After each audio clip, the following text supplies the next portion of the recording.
mengkriminalisasi seorang Abraham Samad, mantan ketua KPK aktivis yang selama ini dikenal punya integritas, itu adalah langkah setback ya, yang paling luar biasa dalam kehidupan hukum kita. Inilah zaman di mana penegakan hukum dipolitisasi. Inilah zaman di mana hukum dijadikan sebagai weapon. Ini yang disebut weaponization of law.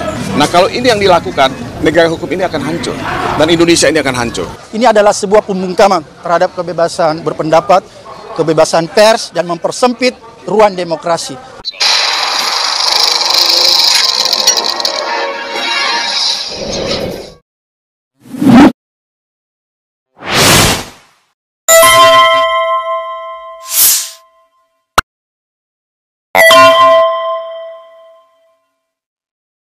Kawan-kawan sekalian, saya bukan kuasa hukumnya Bung Abraham Samad. Kuasa hukumnya tadi sudah disebutkan, ada LBH Pers, ada LBH Jakarta, ada Kontras, ya, ada yang lain-lain juga. Tapi saya datang ke sini karena tadi malam ya, saya ditelepon oleh Bung Abraham Samad. Kenapa saya ditelepon? Karena dia mendapatkan panggilan dari Polda Metro Jaya karena didakwa, dipersangkakan melanggar pasal 310, 311 KUH Pidana, dan juga pasal 27A, 28 Undang-Undang ITE. Nah, saya tidak ingin masuk pada substansi kasusnya. Tapi saya kenal Bung Abraham Samad ini dulu sebagai aktivis, sebagai advokat, ya, dan sekarang banyak melakukan podcast. Nah, saya tahu Abraham Samad yang pernah jadi ketua KPK adalah orang yang punya integritas. Punya integritas, punya sikap, punya pendirian dalam membangun Indonesia yang lebih bersih dari korupsi, membangun Indonesia yang lebih baik, lebih adil. Dan saya tidak menyangka akibat podcast yang dilakukan oleh saudara Abraham Samad, dia dikriminalisasi.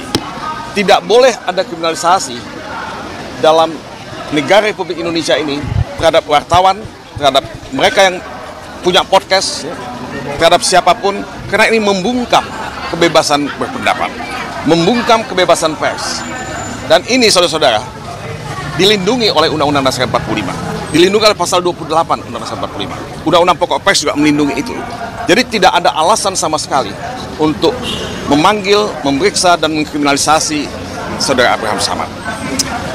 Kalau kita melihat pasal 310 dan 311, pasal 27A dan 28 Undang-Undang ITE, pasal itu tidak bisa dipakai.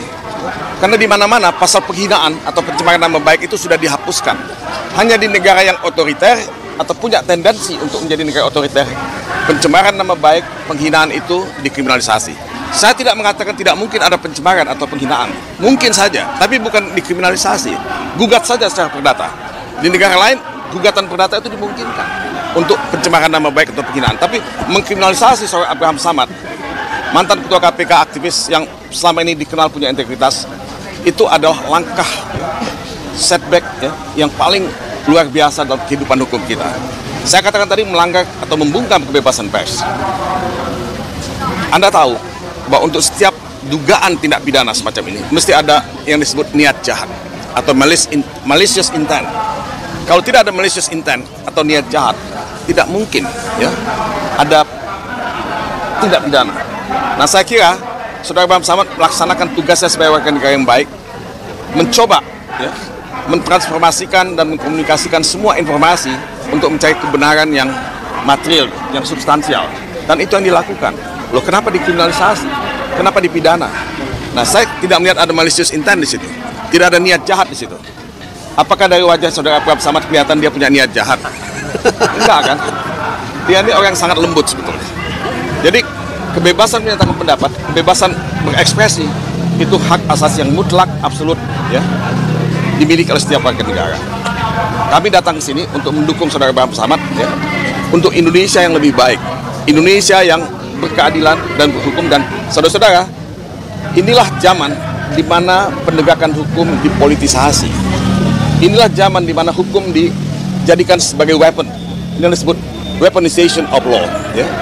Nah, kalau ini yang dilakukan, negara hukum ini akan hancur dan Indonesia ini akan hancur. Tidak boleh ada weaponization of law yang mengkriminalisasi seseorang. Saya berharap Presiden Prabowo Subianto ya mendengar ini dan mulai melihat ya aparat penegak hukum Indonesia. Apakah itu kepolisian, apakah itu kejaksaan, apakah itu pengadilan, ya, bahwa kita berada di ambang bahaya. Di ambang bahaya, negara hukum ini sedang diancam, dan kita semua akan menjadi korban dari kesewenang-wenangan ya, dari aparat penegak hukum kalau ini tidak dihentikan. Saya minta kepada pihak kepolisian betul-betul untuk menjaga ya, kewibawaan hukum, karena hukum itu panglima, tapi hukum tidak boleh disalahgunakan atau dijadikan senjata untuk menghantam mereka yang cerdas dan kritis terhadap kekuasaan. Demokrasi membutuhkan kritik, demokrasi membutuhkan pendapat yang berbeda, dan kita semua mencintai Indonesia. Kita semua ingin Indonesia lebih baik. Ini semua adalah dalam konteks membangun Indonesia yang lebih baik karena kita cinta pada bangsa ini. Dan saudara-saudara, 80 tahun kita sudah merdeka. Apa yang kita capai sebagai bangsa, sebagai negara? Secara ekonomi kita sudah diambang pailitan sebetulnya dengan utang yang begitu besar.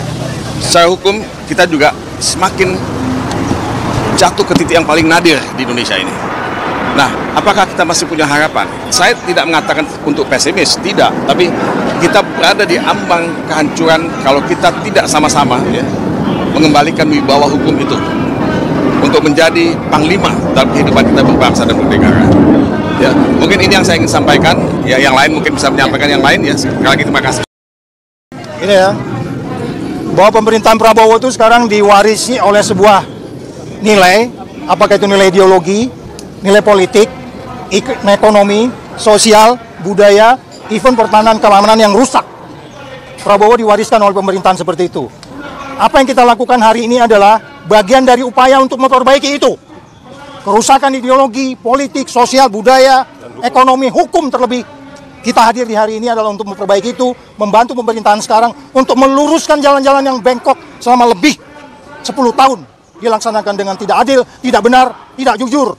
Dan itu yang kita harus luruskan. Kita hadir di sini. Tidak hanya soal bagaimana Abraham Samad mewariskan nilai-nilai, 9 nilai di KPK, karena beliau sebelum saya, dan tentu saya harus memegang nilai itu dan menjaga itu. Soal formil material, kita bisa berdebat 3 hari tentang itu.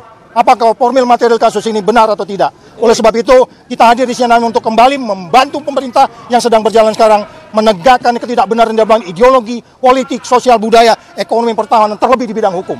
Itu dulu, terima kasih. Terima kasih teman-teman media yang sudah menunggu dari tadi. Hari ini saya mendapat surat untuk memenuhi panggilan sebagai saksi, ya, panggilan pertama. Dan sebagai warga negara, panggilan pertama ini saya datang untuk memenuhi panggilan ini agar supaya masyarakat lihat bahwa kita memberi contoh, ya, memberi contoh kepada masyarakat bahwa tidak ada satupun warga yang mempunyai privilege terhadap hukum. Equal justice under law, ya, equal before the law, ya. Oleh karena itu, saya ingin memberi contoh bahwa kita akan patuh menghadapi berbagai macam panggilan yang sifatnya pro justisia.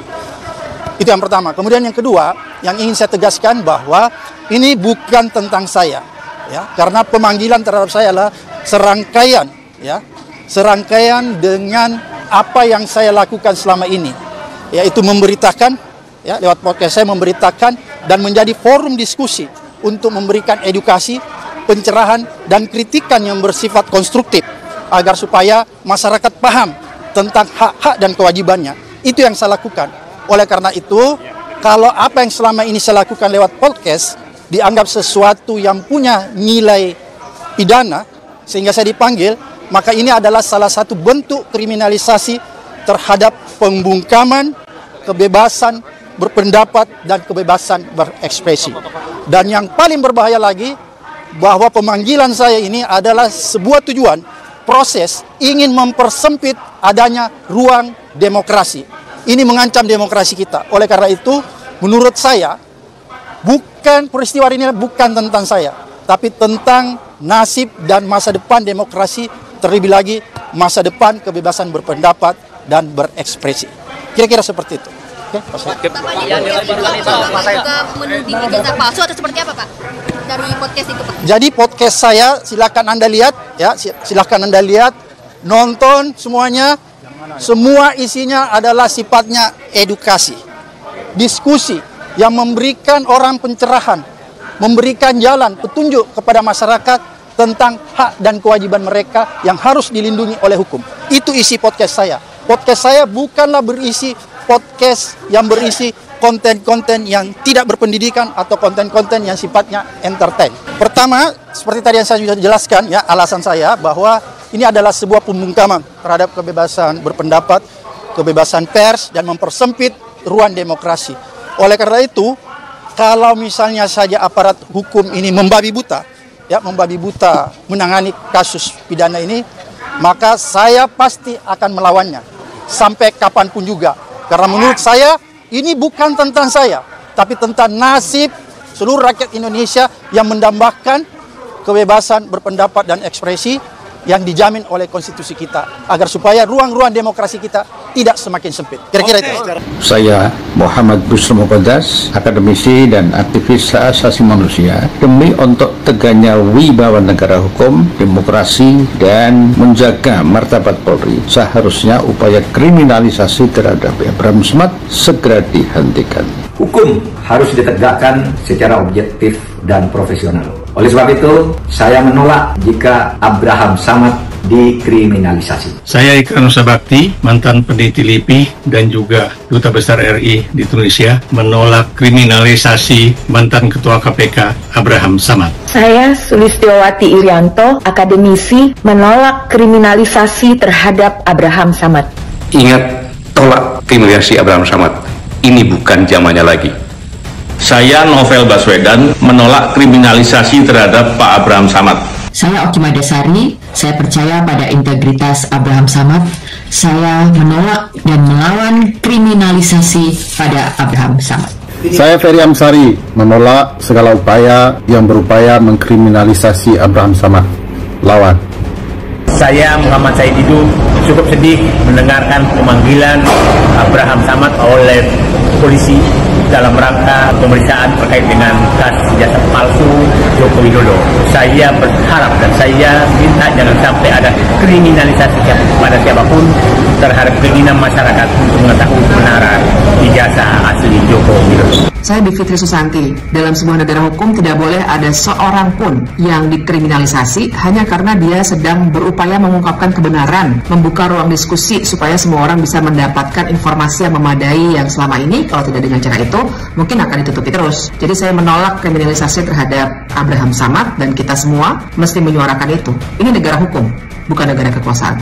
Salah satu harta terbesar dalam negara demokrasi adalah ruang-ruang diskusi yang bebas dibuat oleh siapapun dan opini-opini positif, opini-opini dengan menggunakan akal sehat yang dikeluarkan oleh siapapun. Saya Henry Satrio menolak bila ada kriminalisasi bagi Abraham Samad dalam kasus ijazah Jokowi.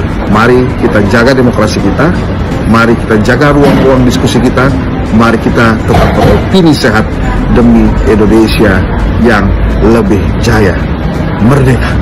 Saya Antoni Budiawan menolak segala bentuk intimidasi dan kriminalisasi terhadap Abraham Samad. Lawan. Saya Lukas Luarso menolak upaya persekusi atau kriminalisasi pada Abraham Samad. Bebaskan ekspresi. Saya Ray Rangkuti, Direktur Lingkar Madani untuk Indonesia, menyayangkan langkah kepolisian untuk memeriksa saudara Abraham Samad terkait dengan adanya dugaan pencemaran nama baik atau apapun yang berhubungan dengan podcast beliau terkait dengan dugaan ijazah palsu Pak Jokowi. Saya kira langkah kepolisian ini agak kontraproduktif dengan upaya Pak Prabowo sebagai Presiden Republik Indonesia yang memperlihatkan sikap lebih ramah terhadap mereka yang bersikap kritis dan memilih jalan hidup di luar itu, dengan salah satunya pemberian amnesti kepada Saudara Hasto dan juga abolisi kepada Saudara Ten Lombong yang sebetulnya memberi semacam sinyal bahwa beliau tidak terlalu suka langkah-langkah hukum yang bersifat kriminalisasi terhadap para kritikus maupun kepada oposisi. Saya kira ini agak berbalik dengan semangat Pak Prabowo dan oleh karena itulah agak penting sebetulnya kita dorong reformasi institusi kepolisian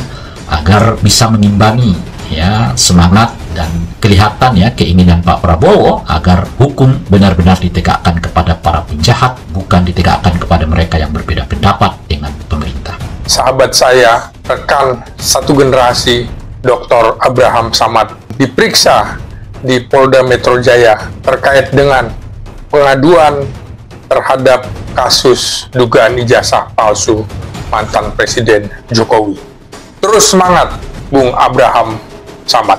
Kami beserta Anda mendoakan yang terbaik untuk perjuangan Anda. Salam. Saya tidak setuju dengan pemanggilan Pak Abraham Samad dan beberapa kawan yang dilakukan oleh Polda Metro Jaya hari ini. Karena hari ini mengingatkan saya peristiwa tahun 2009, di mana saat itu saya sebagai Kadif Propam Polri. Kapolri saat itu dipanggil sama Bapak Presiden SBY, menanyakan kenapa Barreskrim Polri mengundang dan memeriksa beberapa pemimpin redaksi media yang ada di Jakarta. Presiden SBY menyampaikan kalau itu berkaitan dengan delik pers atau perbuatan melawan hukum, gunakan undang-undang pers. Kemudian saya mendapat perintah untuk segera menyelidiki, dan akhirnya yang menjadi korban adalah Kabar Eskrim saat itu diperintahkan untuk segera diganti. Jadi sekali lagi, ya mudah-mudahan ini tidak ada lagi peristiwa yang akan mengulang seperti pada tahun 2009. Saat itu peristiwa yang sangat dikenal oleh publik seluruh dunia, mungkin kasus cicak dan buaya. Di antara ciri negara demokrasi adalah adanya jaminan tentang kebebasan sipil dan jaminan bagaimana proses hukum ditegakkan dengan prinsip independen. Artinya hukum tidak boleh diintervensi oleh kekuasaan. Karena itu seluruh proses kriminalisasi terhadap warga negara adalah cara yang tidak dapat dibenarkan dalam perspektif hukum. Termasuk jika kemudian terhadap Abraham Samad terjadi kriminalisasi, saya termasuk yang menolak proses kriminalisasi terhadap warga negara. Karena apa yang dilakukan oleh Abraham Samad dan kawan-kawan sebagai subjek hukum dan warga negara, dia memiliki hak untuk menyampaikan pandangan-pandangannya yang dijamin di dalam kebebasan sipil dan proses hukum yang independen.